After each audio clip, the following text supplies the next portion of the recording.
Human digestive system का topic है हमारे पास। और इस टॉपिक के अंदर हम क्या क्या बातें करने लगे हैं तो वो समझते जाएं कि सबसे पहली चीज जो हम लोग पढ़ने जा रहे हैं वो ये है कि हम बात करेंगे ह्यूमंस के एलिमेंट्री कैनाल की।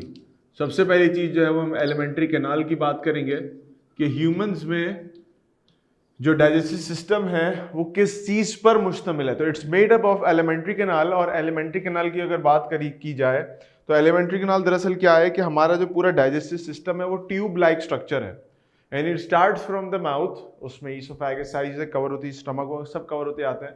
तो ये पूरी एलिमेंट्री कैनाल है। अब एलिमेंट्री कैनाल वाले पार्ट्स कौन से हैं और वो पार्ट्स कौन से हैं हमारे डाइजेस्टिव सिस्टम के that are not part of alimentary canal.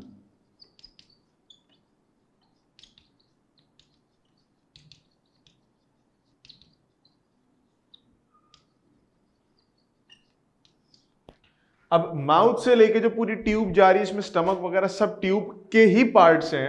ये तो आ गया एलिमेंट्री कैनाल में। अब वो कैसे जरा इसका अगर हम पॉइंट्स नोट करें तो हम सबसे पहले लिखेंगे कि एलिमेंट्री कैनाल में सबसे पहली चीज जो है माउथ आ जाती है हमारा। दूसरी चीज जो आपके पास आ जाती है जो कि ट्यूब ही का पार्ट है वो आपके ईसोफेगस आ जाता है।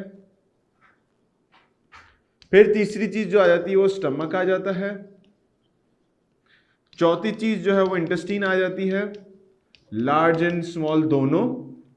और फाइनली आपके पास जो है वो रेक्टम का रीजन आ जाता है। ये वो चीजें हैं जो ट्यूब ही का पार्ट है, ट्यूब का पार्ट है, माउथ से लेके रेक्टम तक ट्यूब का पार्ट है। लेकिन वो चीजें जो डाइजेशन में तो रोल प्ले करती हैं, they are part of digestive system but they do not constitute और they are not part of the alimentary canal. मिसाल के तौर पर पहली चीज देखते हैं। पहली चीज हमारे पास कौन सी है? माउथ के अंदर होते हैं टीथ। दूसरी चीज हमारे पास होती है टंग। तीसरी चीज हमारे पास होते हैं सलाइवरी ग्लैंड्स। सलाइवरी ग्लैंड इसकी बात करेंगे, क्या होते हैं ये? Salivary gland. चौथी चीज अगर हम बात करें तो चौथी चीज हमारे पास क्या है? हमारा है लिवर। और पांचवी चीज हमारे पास है पेनक्रियास। पेनक्रियास। ये वो चीजें हैं जो इस ट्यूब का पार्ट नहीं है, बस इस ट्यूब के साथ मौजूद हैं to facilitate digestion, to facilitate absorption, to facilitate breakdown of food, ताकि खाना आपकी बॉडी को सप्लाई हो सके। तो ह्यूमन डाइजेस्टिव सिस्टम में दो हम इस तरह से बाइफर्केशंस या डिविजन्स कर देते हैं। अब जरा तस्वीर के जरिए इसको देखते हैं कि हमारे पास ये चीजें किस तरह से आपस में इन्वॉल्व होती हैं। नाउ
अच्छा, तो इस तरह से हमारा जो है वो डाइजेस्टिव सिस्टम का कुछ स्ट्रक्चर होता है। और अगर हम इसको लेबल करने की कोशिश करें तो इसकी लेबलिंग कुछ इस तरह से बनेगी कि हमारे पास यहाँ पर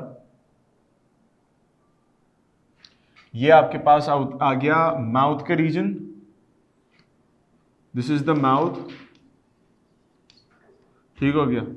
ये आपके पास आ गया, दूसरा कलर से कर लेता हूं, ये आपके पास आ गया ईसोफेगस। ये आ गया स्टमक, ये आ गई लार्ज इंटेस्टीन, ये आ गई स्मॉल इंटेस्टीन, ये आ गया आपके पास rectum. Now this is your liver, ये आ गया गॉल ब्लैडर,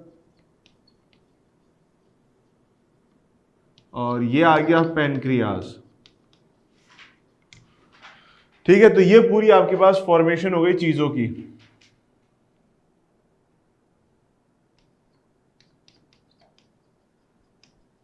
ये चीजों की पूरी फॉर्मेशन है कि हमारी बॉडी में किस तरह से चीजें डिस्ट्रीब्यूटेड होती है।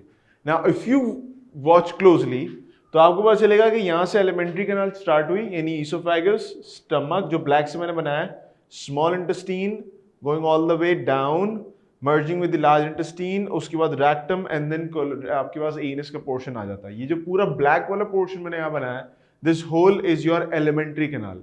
उससे हटके जितनी भी चीजें, जबान अलग है, दांत वगैरह होंगे वो उससे अलग है, लिवर अलग है, गॉल ब्लैडर एंड पेनक्रियाज, सारी चीजें बिल्कुल अलग हैं, they are not part of the alimentary canal. तो ये डिफरेंसेस समझना जरूरी है ना।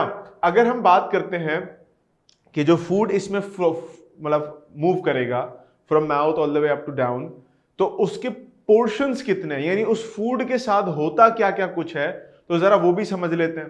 तो देखिए हमारे पास कुछ पॉइंट इस तरह के हैं। सबसे पहले जब आप फूड को देखते हो तो you ingest that food, ingestion होती है सबसे पहली चीज। उसके बाद अगली चीज जो होती है वो होती है आपके पास फूड का ब्रेक डाउन होना। अब फूड का ब्रेक डाउन होने का मामला ये है कि फूड का ब्रेक डाउन जो है वो केमिकल और मैकेनिकल दोनों तरीके से होता है, यानी सिंपली जिसको हम डाइजेशन कहते हैं। तो फूड की डाइजेशन हो रही होती है, ब्रेक डाउन हो रहा होता है, ये हो गया डाइजेशन या ब्रेक डाउन। उसके बाद हम अगली बात ये करते हैं कि हमारे पास फूड की ब्रेकडाउन या डाइजेशन के बाद द नेक्स्ट स्टेप इज कि वो फूड की एब्जॉर्प्शन होती है, यानी फूड जो हमने अभी डाइजेस्ट किया, ब्रेकडाउन किया, उसकी एब्जॉर्प्शन होगी। And then fourth part is the assimilation of food, यानी फूड जो हमने डाइजेस्ट कर दिया, एब्जॉर्ब कर लिया, अब वो जो फूड एब्जॉर्ब हुआ है उसको अब हम क्या करते हैं, उसको इस्तेमाल करते हैं कि अपने हिसाब से कैसे वो जो प्रोटीन के छोटे छोटे मॉलिक्यूल्स हैं, अमीनो एसिड्स हैं, कार्बोहाइड्रेट, उनको कैसे बना के कैसे कन्वर्ट करना है। एंड द फाइनल स्टेज जो आपके फिफ्थ स्टेज होती है उसको हम इजेशन की स्टेज कहते हैं, डेफिकेशन भी कहते हैं। ये वो फाइनल स्टेज है, यानी वो डेफिकेशन या इजेशन की स्टेज है कि अब इसके बाद जो फूड आपका एब्जॉर्ब नहीं हो सका वो बॉडी से बाहर रिमूव हो जाता है। तो ये 5 स्टेप्स में टोटल डाइजेशन खत्म होती है इस पूरे एलिमेंट्री कैनाल में, ऑल द वे आप स्टार्टिंग से लेके और एंडिंग तक आपके पास इस तरह से पहुंच जाती है। अब स्टेप बाय स्टेप बात करते हैं एक एक पार्ट की। We can start with the mouth और फिर हम हर एक एक पार्ट की तरफ जाना शुरू कर देते हैं।